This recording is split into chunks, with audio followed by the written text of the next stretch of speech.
Quero, sem mais delongas, te convidar a ler o texto que está no Evangelho de João, capítulo de número 3, versos do 1 ao 10.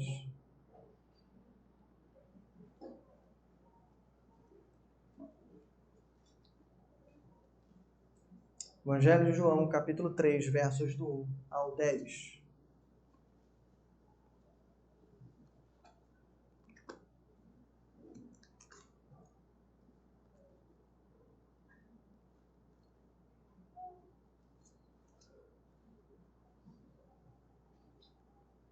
O famoso encontro de Jesus com Nicodemos.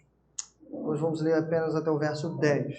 Diz assim o texto: Havia um fariseu chamado Nicodemos, uma autoridade entre os judeus. Ele veio a Jesus à noite e disse: Mestre, sabemos que ensinas da parte de Deus, pois ninguém pode realizar os sinais milagrosos que estás fazendo se Deus não estiver com ele.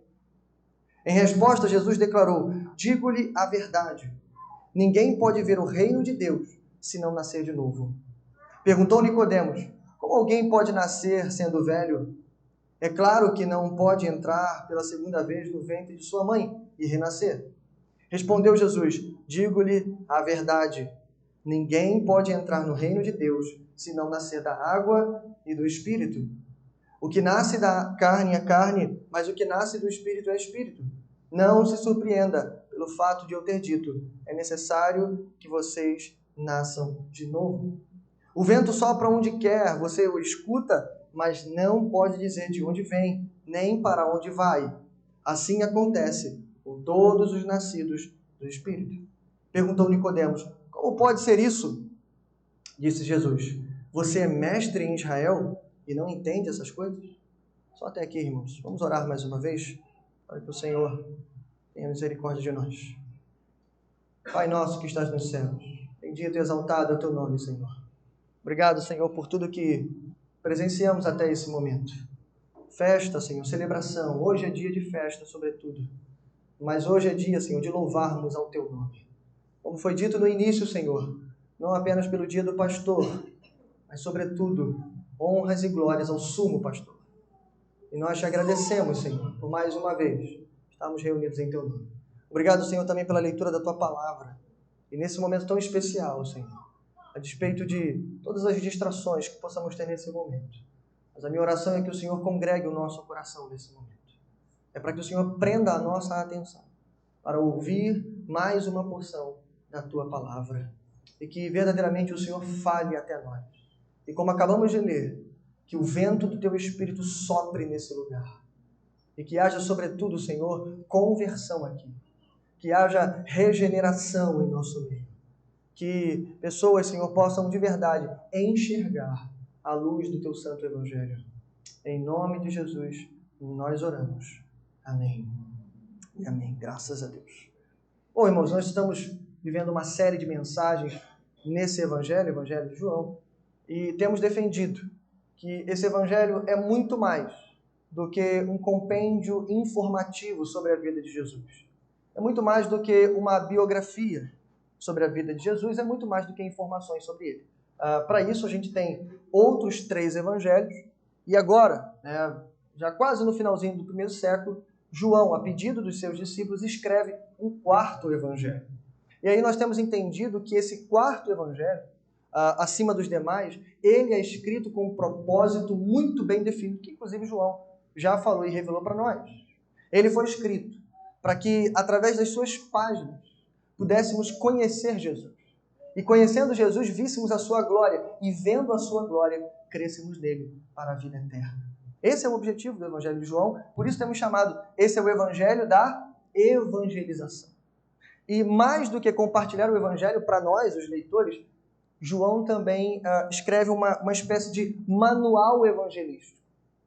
E é isso que a gente vai começar a ver a partir do capítulo 3 desse Evangelho. Uma espécie de método de como compartilhar o Evangelho. E ninguém menos do que o próprio Senhor Jesus vai nos ensinar algumas lições poderosas. Por isso, o tema que eu quero pensar com você nessa noite, e aí eu já falo para os nossos visitantes, a gente não escolhe texto aqui. Nossa igreja prega de forma expositiva toda a Sagrada Escritura. Então, se você veio aqui hoje para ouvir esse texto, é porque o Senhor já sabia de tudo isso de antemão. Não foi pensado pelo pastor, não foi planejado por ele, mas pelo próprio Senhor Jesus, tá bom? E o tema dessa mensagem se chama Como Pregar o Evangelho para um Religioso. Tema interessante, né? Vou repetir, como pregar o Evangelho para um religioso. Como de costume, a gente vai partir para uma rápida exposição desse texto. No final, a gente retoma essa pergunta e tenta responder algumas coisas a partir da experiência de Jesus. Bom, em primeiro lugar, me acompanhe, verso de número 1. João apresenta um novo personagem. Verso de número 1 diz assim: Havia um fariseu chamado Nicodemos, uma autoridade entre os judeus. É interessante que esse homem é apresentado aqui pela primeira vez. Nunca tínhamos ouvido falar em Nicodemos. É interessante que antes do nome dele tem o partido dele. Antes do seu nome tem a ocupação desse homem. Ou melhor, aquele grupo do qual ele se relacionava. Ele era um fariseu. Só para lembrar para você rapidamente o que era um fariseu naquele período. Fariseu era um grupo que surgiu cerca de 2 séculos antes. E era um grupo associado, pelo menos historicamente, a coisas muito boas. O fariseu, ele foi aquele que há 2 séculos atrás, quando da dominação seleucida, onde eles dominaram o povo judeu com força, com autoritarismo, e quiseram apagar da história a tradição e a religião judaica, empurrando a goela abaixo uma espécie de helenização forçada, fazendo com que os judeus perdessem toda a sua característica, toda a sua fé, todos os seus textos e toda a sua tradição. Naquele período surgiu, que você talvez já ouviu falar em livros de história, como a Revolução dos Macabeus.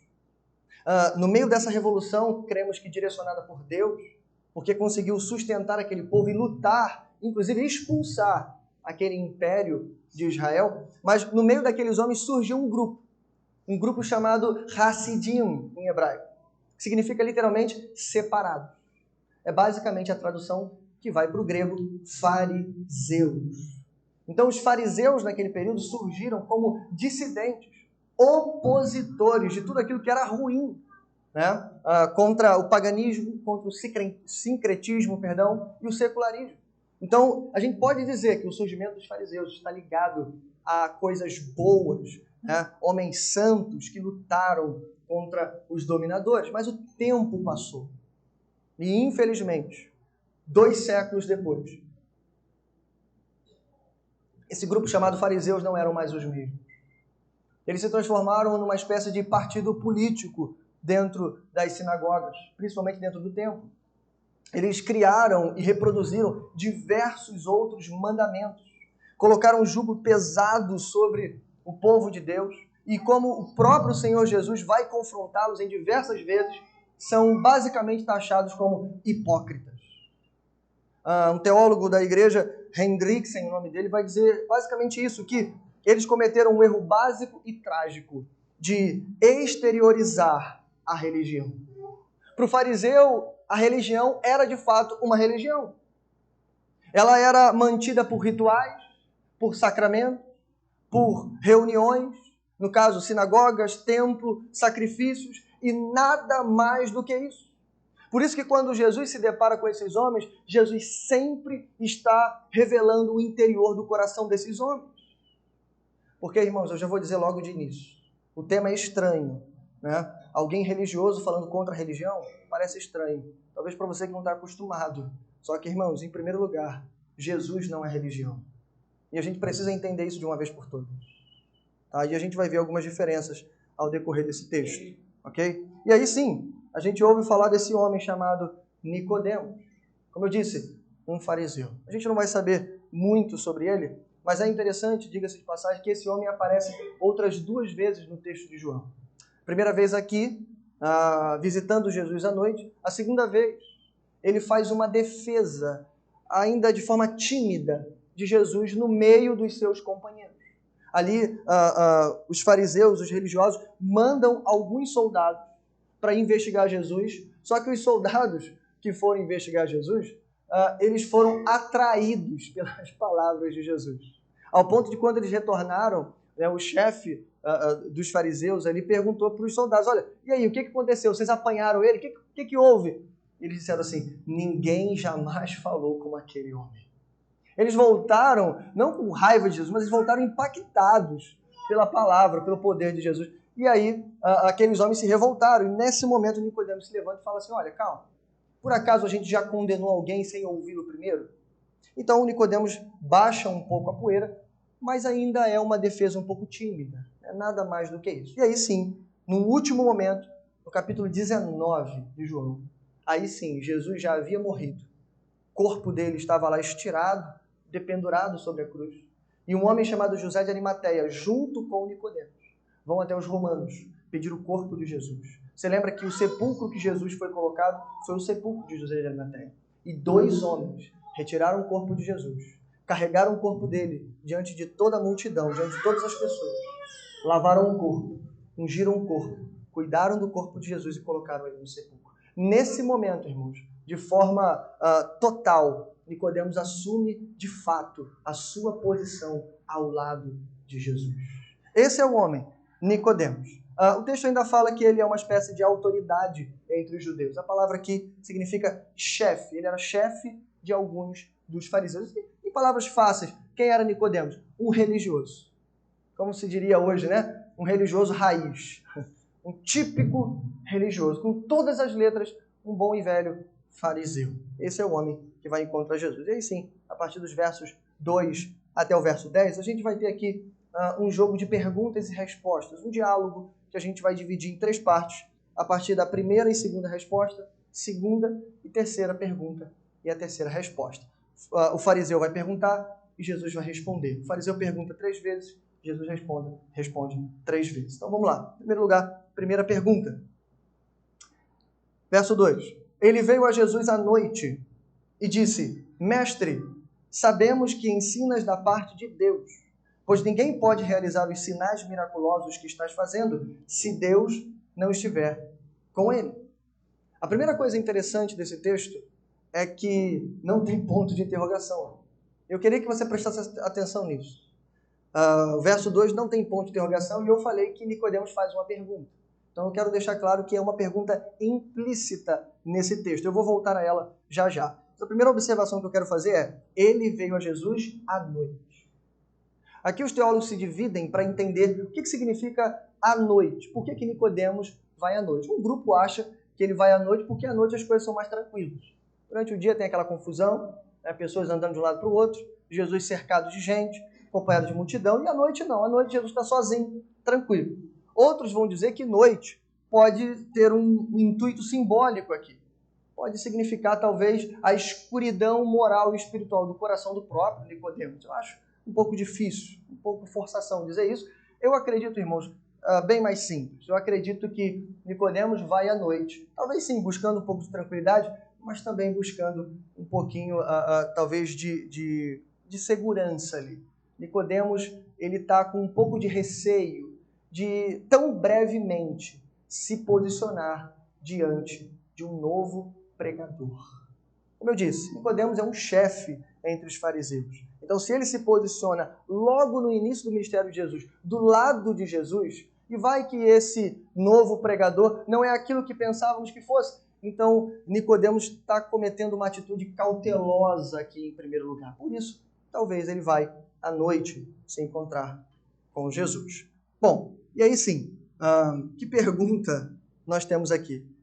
Nicodemos chega para Jesus e diz assim, presta atenção, ele fala, Mestre, sabemos que ensinas da parte de Deus. Em primeiro lugar, Nicodemos trata Jesus com respeito. Eu disse, ele é um fariseu, ele é um chefe, e ele chama Jesus de Rabi, que significa meu mestre. E ele diz, mestre, sabemos, é provável que Nicodemos não esteja apenas sozinho nessa visita.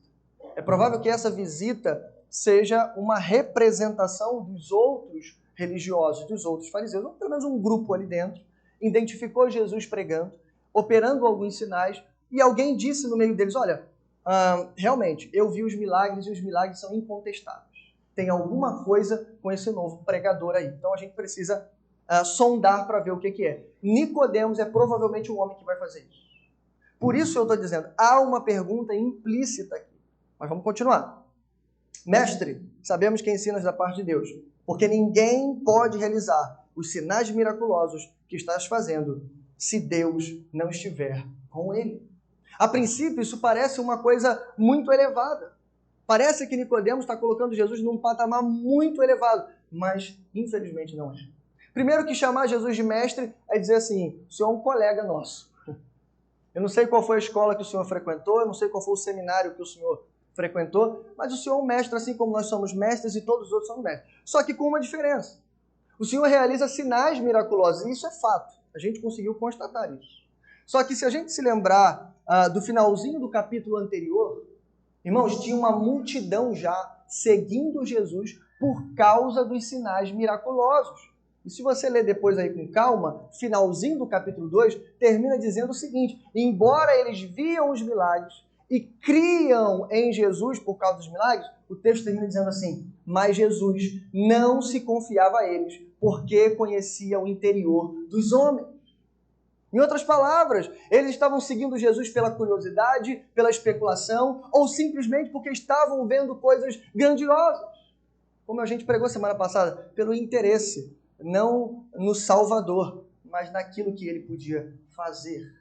E é muito provável que Nicodemos e todos esses homens que ele representa viam Jesus apenas dessa maneira.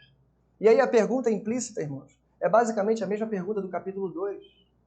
Tá, o Senhor é um mestre vindo da parte de Deus. A pergunta implícita é essa. Mas será que o Senhor é algo a mais do que isso?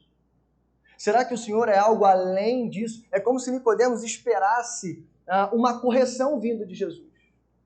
Ele esperava que Jesus naquele momento interrompesse e dissesse assim, olha Nicodemos, você está certo, eu sou um mestre e opero sinais, mas eu sou muito mais do que isso. Eu sou o Messias vindo da parte de Deus, eu sou o Filho de Deus e eu sou o Verbo encarnado de Deus. Ele esperava isso, talvez uma contestação, mas não é isso que Jesus faz. É interessante, irmãos, aqui, a resposta de Jesus. Veja bem, Jesus vira para ele, verso de número 3, e diz assim, digo-lhe a verdade, ninguém pode ver o reino de Deus se não nascer de novo. Em resposta, Jesus declarou, ninguém pode ver o reino de Deus se não nascer de novo. Por isso que eu disse, há uma pergunta implícita no texto. Mas não é a pergunta de Nicodemos, é a pergunta de um grupo dito por Nicodemos. A primeira coisa que me impressiona aqui é que Jesus não está muito interessado na opinião do colegiado dos fariseus. Jesus não responde àquele homem para que ele leve a resposta de volta para os outros homens e diga assim, diga para eles quem eu sou e o que eu estou fazendo. Jesus não faz isso.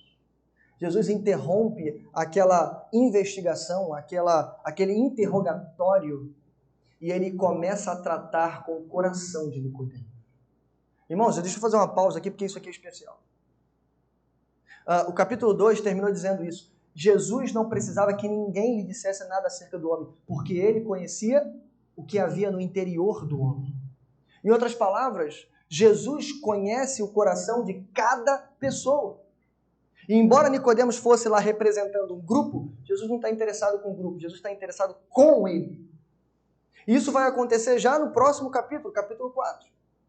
Jesus passando por Samaria, você lembra, ele para num poço, encontra-se com uma mulher, ela é samaritana, né? Mais do que isso, é uma mulher pecadora. O próprio Jesus vai dizer para ela está no 6º homem, e esse homem não é o seu marido, e nem os 5 anteriores. Mas Jesus não está preocupado se ela é samaritana, se ela é mulher, ou se ela é qualquer outra coisa. Jesus está preocupado com o coração daquela mulher. E Jesus vai parar tudo que ele está fazendo, inclusive ele deixa de beber e comer para tratar o coração daquela mulher. É exatamente o que Jesus vai fazer com esse homem aqui. Segunda coisa muito interessante que eu vejo aqui é quando ele vira para aquele homem e dá essa resposta no contrapé de Nicodemos, é como se ele estivesse dizendo para Nicodemos assim, homem, a pergunta não é quem eu sou, a pergunta é quem você é. Nicodemos foi para lá tentando sondar alguma coisa. A gente tem visto os sinais que você faz, você é um rabi, será que você é alguma coisa mais do que isso? Jesus está perguntando para ele, a pergunta não é quem eu sou, a A pergunta é quem você é. E aí Jesus diz, ninguém pode ver o reino de Deus se não nascer de novo. Aqui, irmãos, a palavra célebre da Escritura, um texto muito conhecido, repetido de cor por todos nós. Aqui Jesus começa a apresentar para aquele homem a essência do verdadeiro Evangelho. E ele faz isso através de uma doutrina que a gente vai ouvir a partir de agora, chamada doutrina do novo nascimento, ou do segundo nascimento, ou a doutrina da regeneração. É isso que Jesus vai começar a falar para ele. E ele começa a falar dessa doutrina, irmãos, com uma boa notícia. A boa notícia dessa doutrina, tá? Em primeiro lugar, o que é essa doutrina? Essa doutrina nada mais é do que o convite de entrada no reino dos céus.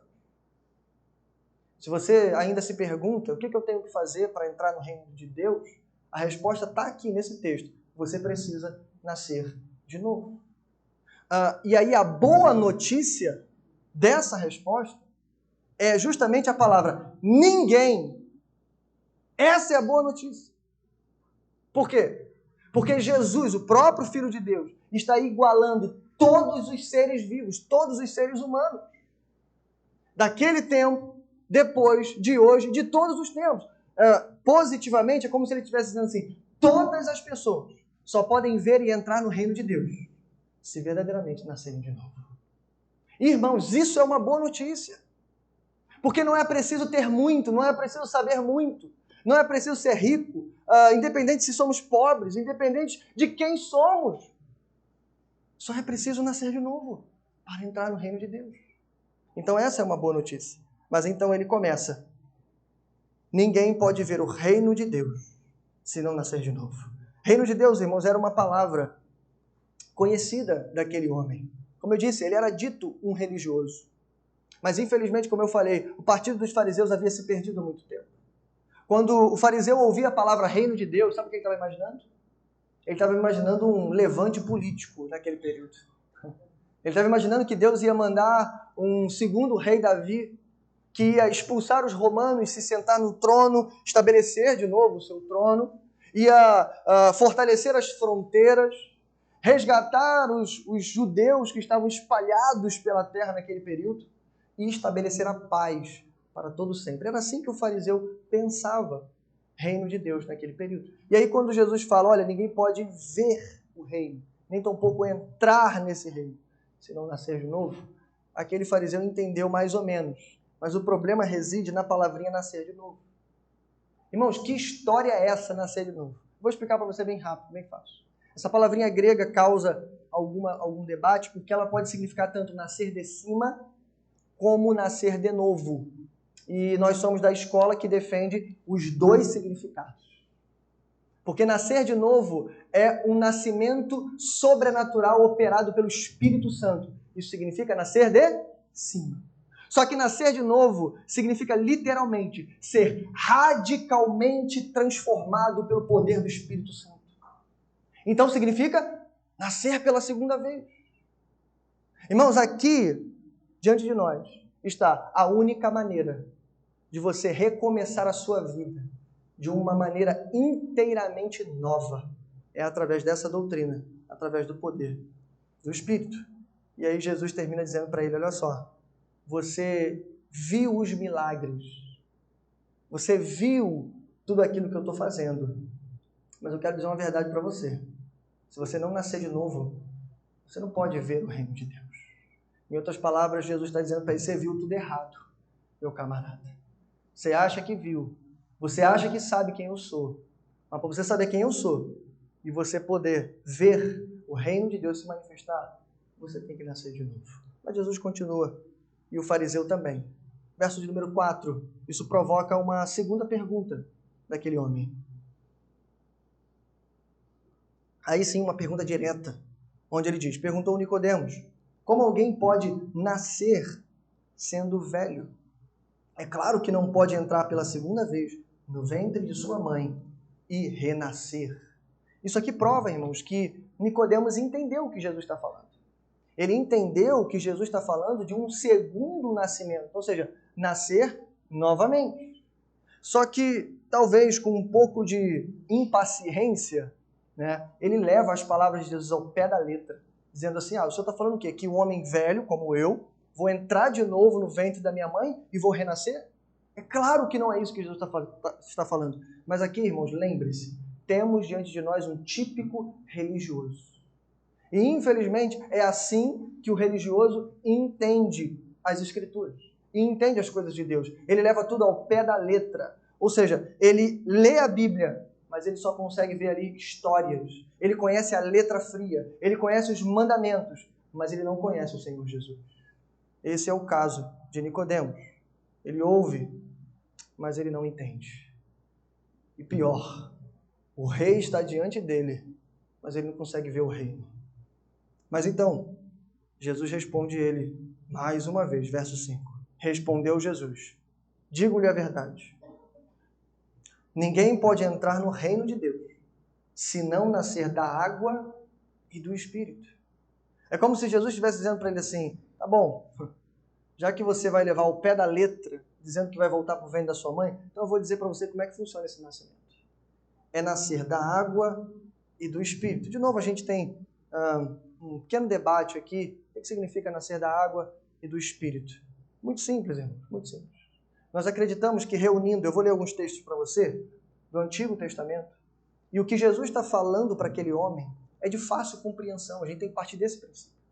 Jesus não está dando um enigma para ele, nem exigindo uma coisa que ele não entenda. Pelo contrário, ele é mestre em Israel. Tudo que Jesus está dizendo aqui, embora não seja uma citação direta das Escrituras, mas está contido nas Escrituras que Nicodemos conhecia. Só que, de novo, ele é um religioso, ele vê só a letra fria, ele não consegue alcançar a profundidade. E aí, o que Jesus está dizendo aqui é basicamente isso: uma fonte de água vinda do Espírito.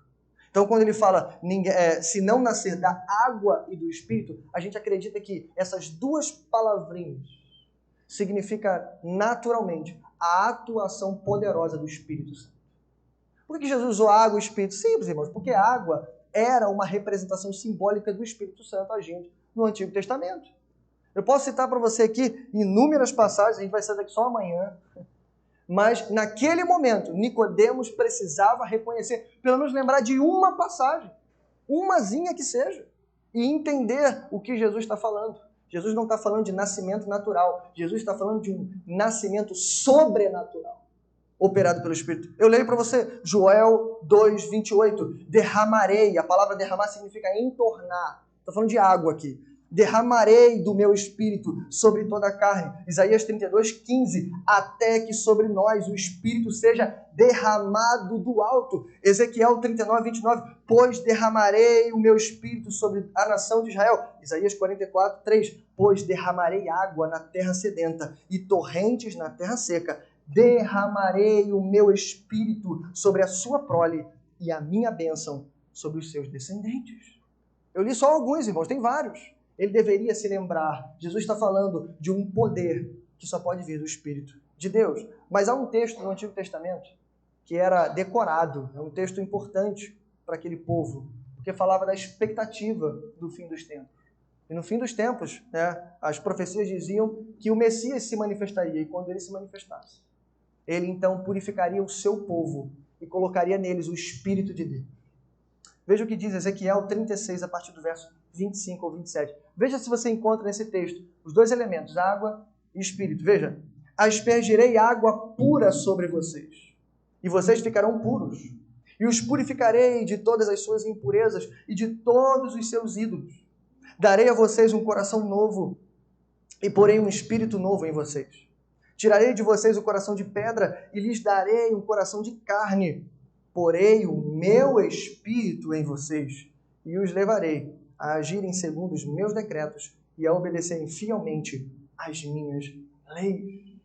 Esse texto, irmãos, ele é tão caro, ele é tão importante, que ele explica para nós, antecipadamente, a natureza desse novo nascimento. Se você está curioso para saber, tá, pastor, mas o que acontece quando a pessoa nasce de novo? É uma curiosidade importante.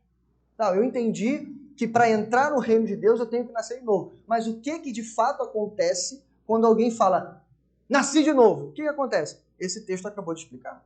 3 coisinhas rápidas. Em primeiro lugar, quando a pessoa nasce de novo, o Espírito Santo purifica essa pessoa. O que significa ser purificado aqui? significa ser lavado. Por isso a imagem da água aqui, representando uma lavagem espiritual. E essa lavagem, irmãos, em primeiro lugar, ela vai tirar de nós todas as nossas impurezas. Aqui no texto, representada pelos nossos ídolos, por aquilo que nós amamos, pelos nossos prazeres, pelos nossos pecados. E como diz as Escrituras, estão selando um destino de morte e destruição para todos nós. Porque todos pecaram e destituídos estão da glória de Deus. E o salário do pecado é a morte. Mas aí então veio o Senhor Jesus e através da sua obra nos enviou o seu Espírito para que esse destino não fosse selado, mas ele fosse destruído. E aí sim, em primeiro lugar, ele nos purifica. Remove de nós essa idolatria, como se limpasse, né, o ser de todo o seu pecado. Só que calma, irmãos, isso ainda não é suficiente. Imagina uma pessoa sendo totalmente limpa de todos os seus pecados. Por isso que eu disse, nascer de novo é como dar um reset no ser humano. É como sobrenaturalmente, espiritualmente, fazer ele recomeçar a sua vida. Ele que viveu a sua vida de uma forma que nem ele suportava mais. A partir desse momento, a partir do poder do Espírito, ele consegue recomeçar. Mas calma, esse recomeçar em primeiro lugar acontece através da purificação. Como se ele fosse limpo dos seus pecados. Mas presta atenção, se ele fosse somente purificado dos seus pecados, sabe o que ia acontecer? Ele ia se sujar de novo. Não é isso? A figura que você conhece bem, a diferença do porco e da ovelha. Você deve ter ouvido falar nisso. Quando você limpa uma ovelha, lava uma ovelha, ela gosta de ficar limpa. A ovelha gosta de estar, num lugar mais confortável, longe da sujeira. Mas quando você limpa um porquinho, um leitãozinho, eu sei que já foi na fazenda, você já viu isso. Você dá o banho no porquinho, no pobre porquinho, daqui a 1 minuto ele está dentro da lama de novo. É mais ou menos isso. Se o ser humano fosse apenas limpo do seu pecado, sabe o que ele ia fazer 2 minutos depois? Ele ia pecar mais e mais e mais. E logo ele estaria sujo e imundo novamente. Mas em segundo lugar, o texto diz que ele substitui o nosso velho coração por um coração totalmente novo. Olha, irmãos, que notícia maravilhosa. Ele não apenas nos limpou e removeu os nossos ídolos, como ele fez um transplante espiritual na nossa vida. Ele não apenas removeu aquele nosso passado vergonhoso, como ele colocou em nós uma nova mente, um novo coração. E agora, embora ainda pecadores sim, mas não mais temos prazer no pecado. Essa é a condição da nova vida. Mas calma, isso ainda não é tudo. Porque se ele tivesse nos limpado, e se ele tivesse trocado o nosso coração por um coração inteiramente novo, ainda correríamos o risco de nos corromper e estragarmos esse novo coração. É como aquela pessoa que recebeu um transplante de órgãos, um transplante de coração, e ela estragou o segundo coração. Mas tem a terceira notícia que o texto nos dá. Verso 27 de Ezequiel 25. 36, 25. 36, 27, perdão. Porei o meu espírito em você e os levarei a agirem segundo os meus decretos e a obedecerem fielmente às minhas leis. Então ele não apenas nos lava e não apenas nos dá um coração novo, mas como agora o Espírito habitando em nós, ele começa a operar uma vida de santificação na presença do Senhor. Essa é a obra, irmãos, da regeneração na vida do homem. E aí sim, Jesus termina dizendo para aquele religioso, ele termina dizendo as palavras do verso 5 em diante. Acompanhe, por favor. Verso 6 em diante. O que nasce da carne é carne, mas o que nasce do Espírito é Espírito. Não se surpreenda pelo fato de eu ter dito, é necessário que vocês nasçam de novo. Verso 8. O vento sopra onde quer, você o escuta, mas não pode dizer de onde vem e nem para onde vai. Assim acontece com todos os nascidos do Espírito. O que Jesus está fazendo aqui, irmãos, é basicamente parafrasear Ezequiel 36 e dizer para aquele homem carinhosamente, dizer para ele assim, é assim que se nasce de novo. Esse é o novo nascimento, é a nova vida que você precisa viver. 3 coisinhas ele ensina aqui no verso 5. De novo, ele diz: o único meio de entrar no reino é nos tornando uma pessoa totalmente nova. Isso a gente já viu. Mas a segunda coisa que ele ensina no verso 6 é que essa é uma obra exclusiva do Espírito Santo. Irmãos, preste atenção nisso. Regeneração não é obra da igreja. Regeneração não é obra do pastor. Regeneração não é obra de qualquer ser humano. Regeneração é obra do Espírito Santo de Deus. E aí ele vai confirmar isso nas palavras finais no verso de número 8. Quando ele diz: o vento sopra onde quer. Em outras palavras, é um ato da soberania do Espírito. A exemplo do vento. Jesus está dizendo: o vento sopra onde quer. Você escuta, mas não pode dizer de onde vem, nem para onde vai. Assim acontece com os nascidos do Espírito. Em outras palavras, irmãos, esse aqui, a gente está falando de um trabalho exclusivo do Espírito Santo de Deus, que a gente não pode de maneira nenhuma controlar. É obra dele. Mas seguindo, para a gente caminhar para o final, terceira pergunta e a terceira e última resposta. Verso 9. Perguntou Nicodemos: como pode ser isso? É interessante que a pergunta dele aqui não é como pode ser isso. A pergunta dele é: como é que a gente vai fazer agora? Se o Senhor está vindo agora e está dizendo para a gente que para ser salvo a gente tem que nascer de novo, só que não é de uma forma natural, mas é sobrenatural. E não depende de nada que eu faça, depende única e exclusivamente do poder do Espírito. Então a pergunta dele é: como é que vai dar esse negócio aí? É isso que ele está querendo saber. E aí Jesus termina dizendo para ele: olha só, a tua pergunta mal criada merece uma resposta mal criada. Você é mestre em Israel e não entende essas coisas? Sabe por quê, irmãos? Por causa de todos os textos que eu li e os que eu não li. Por exemplo, o profeta Zacarias vai dizer: não é por força nem por violência, mas é pelo meu Espírito. Não foi Jesus que inventou a roda, isso já estava escrito nas Escrituras. E todos os textos que eu li, quando o Messias viesse, o Espírito seria dado ao povo. O coração deles seria convertido e então eles passariam a agir segundo os mandamentos. Essa é a nova aliança prometida no Antigo Testamento. Era para Nicodemos saber. Mais ainda, irmão, os homens esperavam a vinda do rei. O rei está diante dele, mas ele não consegue ver. Então Jesus vira para ele e fala: rapaz, você é mestre. Você me chamou de rabi, mas você também é. E você não conhece essas coisas? Bom,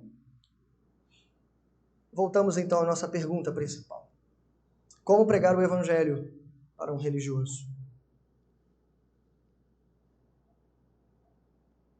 Eu creio, irmãos, que Jesus nos ensina 3 passos importantes. Eu quero terminar falando disso para você. 3 passos. E aí, antes de falar isso, eu quero que esses 3 conselhos ele alcance, né, o meu desejo, que ele alcance todos os corações aqui. E eu vou explicar. Em primeiro lugar, como eu disse, todos nós temos um pouquinho de farisaísmo no nosso coração. Todos nós. O primeiro que falar que não tem, provavelmente ele já é um fariseu só por falar que não tem. O apóstolo João vai escrever na sua primeira carta que aquele que diz que não comete pecado, esse é pecador. Ele já pecou. Então, em primeiro lugar, há um pouquinho de fariseu dentro dos nossos corações. E a gente precisa orar para que o Senhor arranque isso de nós.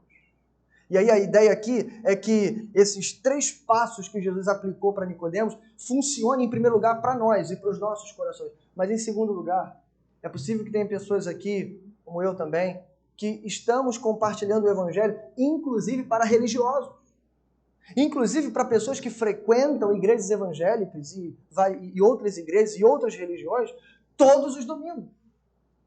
Então, antes de perguntar como pregar o evangelho para religiosos, a gente tem que perguntar primeiro, né? Precisa pregar o evangelho para religiosos? É claro que sim!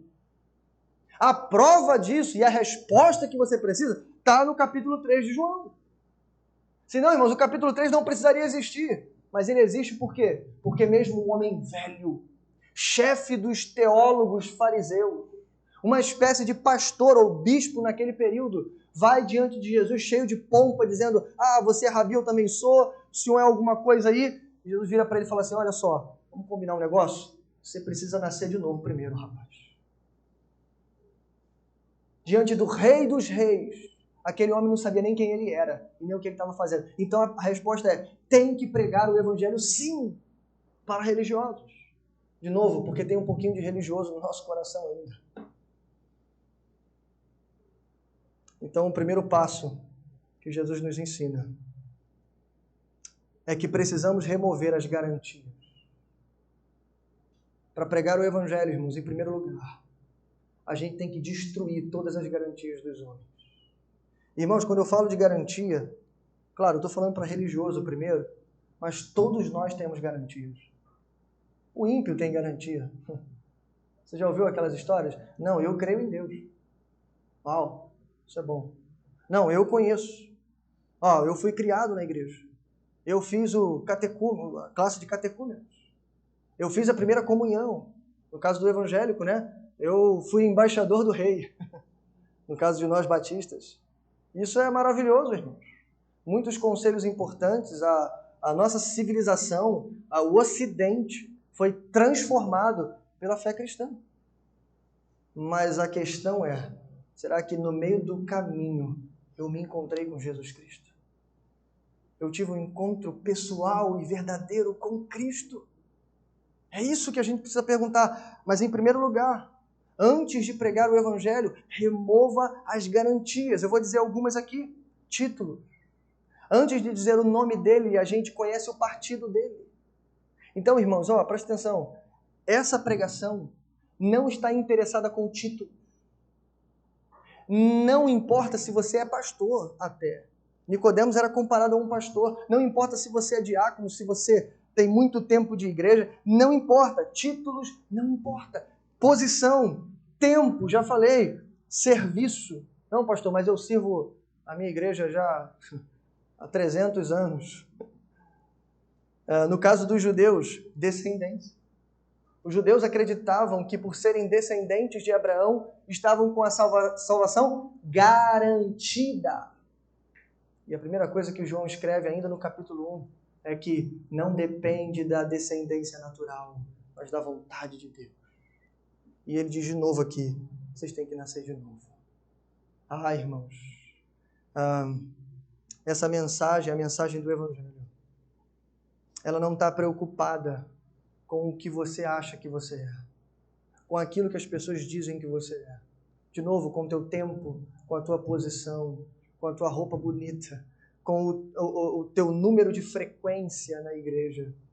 Essa pregação está preocupada, de novo, se você teve um encontro real com o Senhor Jesus.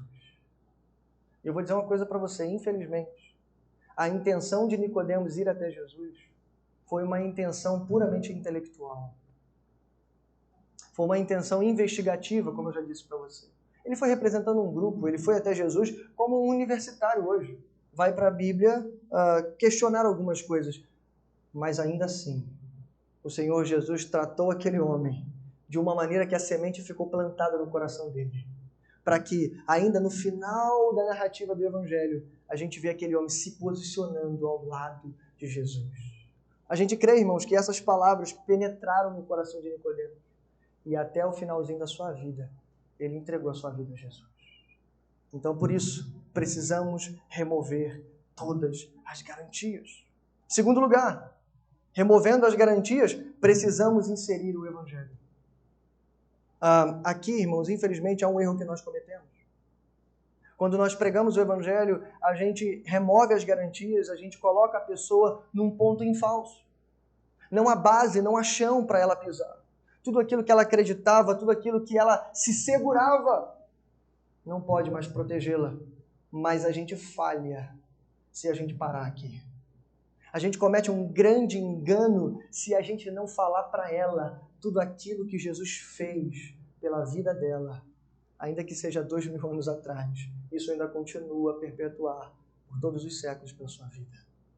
Irmãos, remover as garantias e não pregar o Evangelho é um crime. Porque pior do que se enganar ou se agarrar em alguma coisa falsa, é a pessoa não poder se agarrar a mais nada. Imagine alguém que dizia, por exemplo, o meu pai é a minha segurança. A minha família é uma família religiosa, por isso eu estou seguro. Aí você conversa com ela e fala assim, meu amigo, filho de crente não é crente. Não é por descendência, é pelo poder do Espírito. A salvação não é coletiva, ela é individual. Ela é intransferível. Por isso Jesus não está preocupado com o partido, Jesus está preocupado com o homem chamado Nicodemo.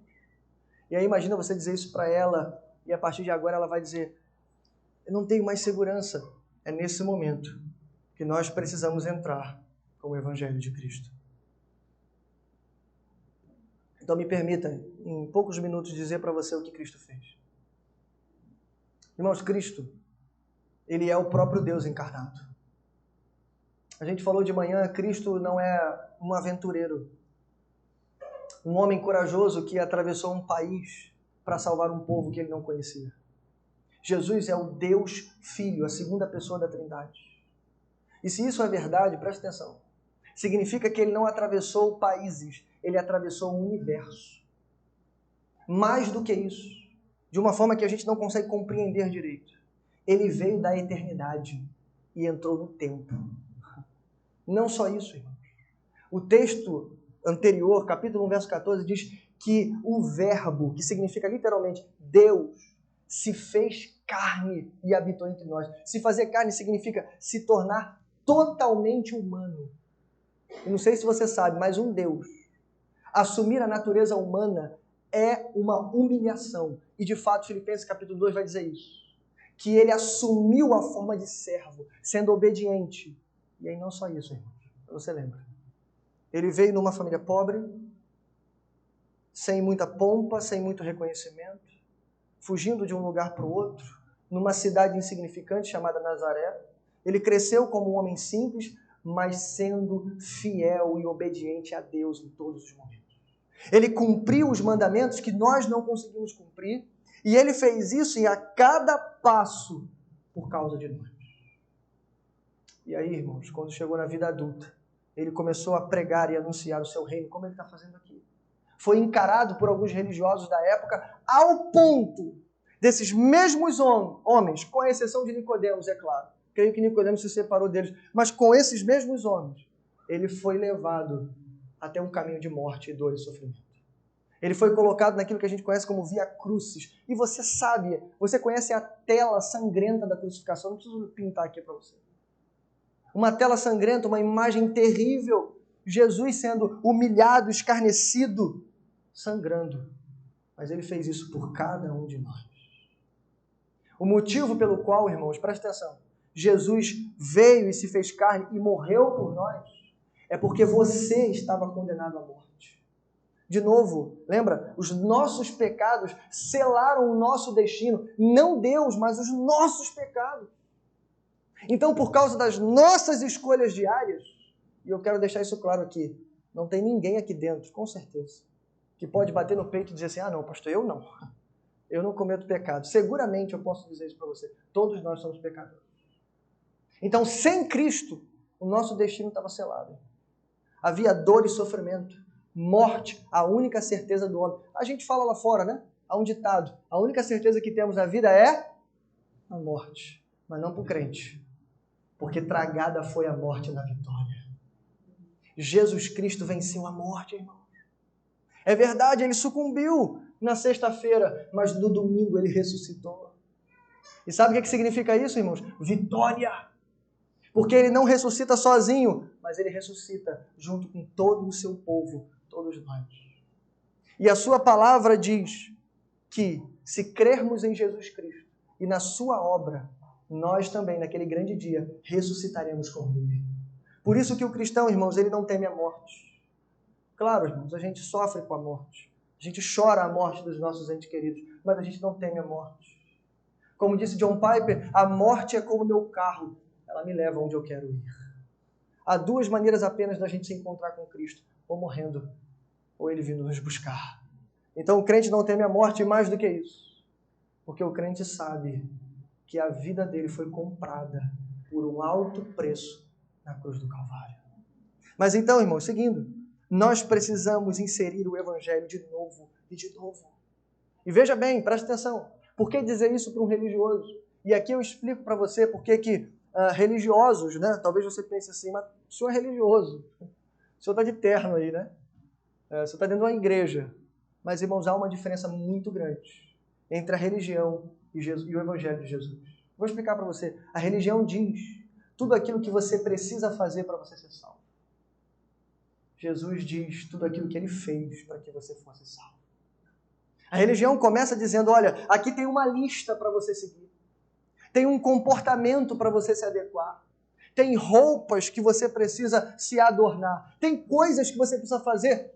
O Evangelho começa dizendo para você o que Jesus fez por você na cruz do Calvário. Por isso a salvação é como um vento. Não é o que nós fizemos, mas é o que Ele fez por nós. E esse, irmãos, é o âmago do Evangelho. E isso destrói toda a religiosidade. Então veja, vira para essa pessoa religiosa que você conhece e diz para ela assim, não precisa de sacrifício se temos o Cordeiro. Não precisa de julgo se o fardo é leve. Não precisa condenar os outros se temos perdão gratuito de Deus. Não precisa de mediadores se temos Jesus Cristo, nosso Senhor. Mas em terceiro e último lugar, além de inserir o Evangelho, para a gente encerrar hoje, precisamos remover o controle. Irmãos, tem uma coisa na vida do ser humano, e isso vale para todos nós. Religiosos e não religiosos. Quem vai à igreja e quem não vai à igreja. Tem uma coisa, irmãos, que é comum a todos nós. É a palavrinha controle. Existe um sentimento que nós temos de que a nossa vida está no nosso controle. Isso, irmãos, eu quero adiantar para você, é uma grande ilusão. Você não tem controle nem sobre a sua vida. Se você é funcionário, você tem um horário para acordar, você tem um cartão para bater, você tem uma condução para pegar, você tem leis do Estado, você tem leis de trânsito. A sua vida não está, pelo menos não inteiramente, no seu controle. Mais do que isso. Daqui para casa, não estou rogando praga não, tá, irmãos? Pelo amor de Deus. Mas daqui para casa, Deus me livre. Mas uma adversidade pode nos encontrar. Por isso eu disse, a gente tem que estar preparado para a vida e para a morte. Por isso a gente não teme a morte, porque estamos preparados para encontrar o nosso Senhor. Então uma adversidade pode nos encontrar. Uma bala pode, enfim, um projétil, né, pode voar. Algo pode acontecer e a nossa vida ser ceifada. Da noite para o dia, a qualquer momento. Então veja, você não tem controle da sua vida. Eu pergunto para você, você escolheu nascer? Essa é a primeira crise existencial do ser humano. A gente não escolheu vir ao mundo. Quem aqui escolheu? Você escolheu os seus pais? Por exemplo, a gente viu uma família belíssima aqui, a família Medeiros e a família Viana. Eles não escolheram fazer parte dessa família. Graças a Deus, nasceram em uma boa família. Mas quantas pessoas nasceram em tantas outras famílias complicadas? Famílias disfuncionais, por exemplo.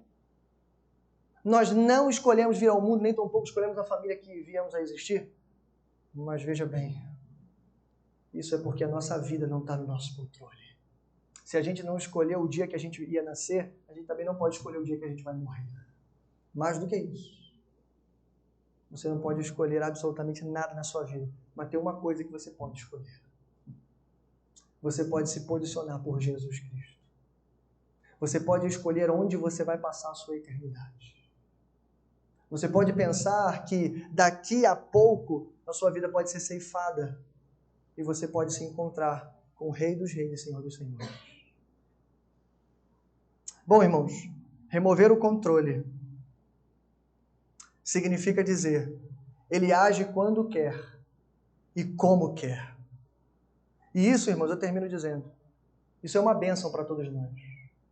Porque dizer assim, Nicodemos ficou desesperado. Nicodemos achava que sabia tudo direitinho, todos os mandamentos, todas as ordenanças, tudo que ele tinha que fazer. Provavelmente era um bom homem, fazia tudo direitinho. Mas Jesus tirou dele todas as seguranças, removeu o controle da mão dele e colocou o controle nas mãos do Espírito Santo. E aí veio o desespero naquele coração. Mas para nós não tem desespero. Isso é uma bênção, na verdade. Eu comecei falando e eu termino dizendo isso. A igreja não pode salvar. O pastor não pode salvar ninguém. Isso é obra exclusiva do Espírito Santo da promessa. Só Ele pode fazer isso. Agora eu posso garantir uma coisa para você. Todos aqueles que se aproximam de Cristo com o coração quebrantado, Ele não desprezará. Então eu quero orar por você. Quero orar pela sua vida nesse momento. Eu quero orar por todos nós. Em primeiro lugar, que o Senhor destrua o fariseu que mora dentro de nós. Que Jesus destrua, que o Senhor destrua todas as nossas garantias e falsas garantias, que Ele remova o controle que a gente acha que tinha e que a gente entenda que o controle está na mão de Deus. Mas se você que veio aqui não sabe nem por que veio, como eu disse, talvez veio pela pérola ou veio por outros motivos, saiba, você tem mais uma oportunidade de entregar sua vida a Jesus. De tomar a melhor decisão da sua vida. Eu já disse, você não pode escolher o dia que você vai morrer. Você não pode escolher muitas outras coisas, mas isso você pode escolher. Então escolha o melhor hoje. Vamos orar?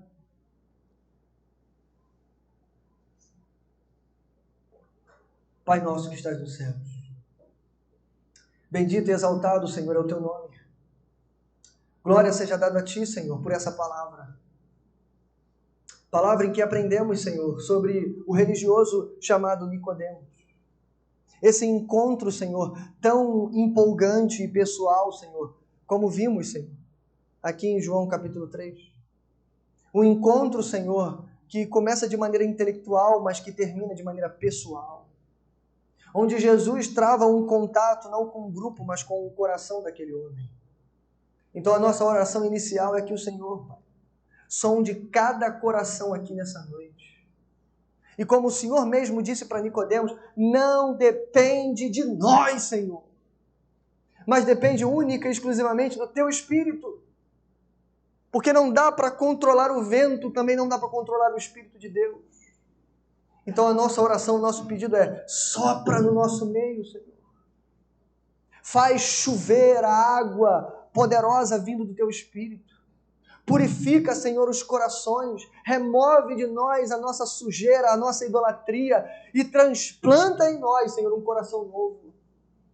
E faz morada no nosso coração, Senhor, para que sejamos uma pessoa inteiramente nova.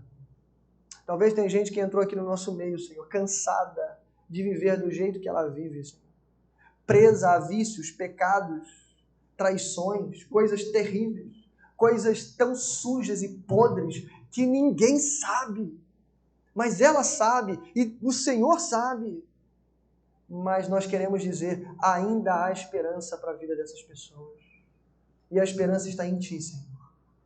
Então sopra nos corações, comunica a vida, Senhor, e nova vida em nossos corações, Senhor. E se há alguém aqui que pretende entregar a sua vida e tomar essa decisão tão importante no dia de hoje, Senhor, receba esse filho, Senhor. Se confie a Ele, Pai. Receba Ele na sua família, porque eu creio, Senhor, que há um lugar na Tua mesa para todos aqueles que vêm a Ti com o coração quebrantado. Então, Senhor, a Tua igreja se alegrará, mas em primeiro lugar haverá festa no céu quando um pecador se arrepende. Pai, te agradeço, Senhor, pela Tua palavra e por essa mensagem. Em nome de Jesus nós oramos. Amém e amém. Graças a Deus.